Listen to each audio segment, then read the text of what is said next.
आम्ही एवढं वाचत गातात चाललो तर कुठे भाऊ एवढा तावात काय वाजवलं तुम्हाला सांगतो काय झालं ते. तर कसं काय पब्लिक मस्त ना मजेत ना आपलं स्वागत आहे आपल्या नवीन दैनंदिनीमध्ये. मित्रांनो सॉरी कारण की ब्लॉग थोडासा लेट पडतोय पण एकदम ब्रँडेड होणार मित्रांनो. शेवटपर्यंत बघा मस्त पैकी. आपण सकाळी लवकर आवरलं झगामगन मला बघा आपण भाऊ लगेच आपण निघालो होतो आस्तागावला गणपती घ्यायला. आपण पोहोचलो तिथं खूप दुकानं होते पण आपल्याला काय गणपती तिथं पटला नाही.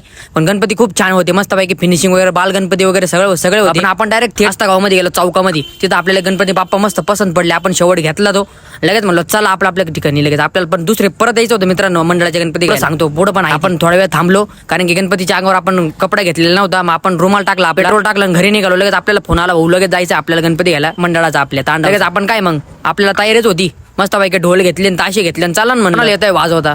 अरे आपल्याकडे एक माणूस होता साहेब भाऊ पगारे म्हणून वाजवणार एक नंबर होता. आपल्याला थोडं येत होतं करू प्रॅक्टिस जमलं तर आहे म्हणलं. कसा आहे आवाज मग भाऊ मस्त वाजवलं घेतलं ना भाऊनी म्हणलं मला येतं म्हणलं भाऊला जमलं ना. मग भाऊ डायरेक्ट ढगात पोचलो आपण तिथं डायरेक्ट आपण तिथं गणपती बुक केलेलं तिथं. म्हणलं चला एकदा चक्कर मारून मध्ये जाऊन मस्त पैकी वेगवेगळे गणपती बाप्पा पाहून येऊ. हे बाप्पा दुसरे होते आपले नव्हते. आपल्याला तो आपला बाप्पा दाखवतो तुम्हाला तांडवचा. आपला बाप्पा एकदम भारी मस्त डोळे बिळे एकदम छान. बाप्पाला म्हणलो चला जय साईनाथ गणपती बाप्पा की जय. आपण उचलला मस्त पैकी बाप्पा. आपल्याला सगळे मंडळाचे मित्र भेटत होते. आपल्याला म्हणलं काय भाऊ पंकज भाऊ म्हणलं एकदम निवांत. तुमचं कसं एकदम ओके ना. कसं वाटलं सांगा बरं मला तुम्ही आवाज आता ऐका बरं.